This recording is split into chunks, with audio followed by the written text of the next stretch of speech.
আসসালামু আলাইকুম ওয়া রাহমাতুল্লাহি ওয়া বারাকাতুহু। প্রিয় বন্ধুরা, কেমন আছেন সবাই?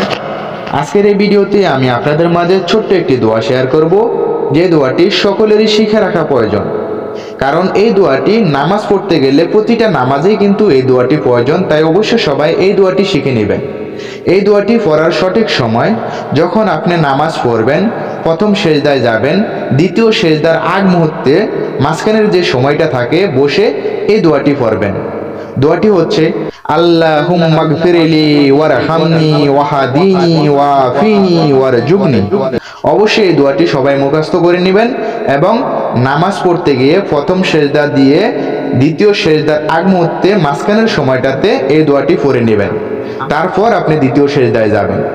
এই দোয়াটির অর্থটি হচ্ছে, হে আল্লাহ, আমাকে ক্ষমা করুন, আমার উপর দয়া করুন, আমাকে সঠিক পথ চলতে সাহায্য করুন, আমাকে সুস্থতা দান করুন এবং আমাকে ভালো রিজিক দান করুন, আমিন। অবশ্যই সবাই এই দোয়াটি শিখে নেবেন এবং নিয়মিত প্রতিটা নামাজের সময় আপনারা এই দোয়াটি পড়বেন। ভিডিওটি ভালো লেগে থাকলে অবশ্যই একটি লাইক, আর এমনই নতুন নতুন ইসলামিক ভিডিও পাওয়ার জন্য প্লিজ আমার এই চ্যানেলটিকে সাবস্ক্রাইব করে দিবেন। সবাই ভালো থাকবেন, সুস্থ থাকবেন। আল্লাহ হাফেজ।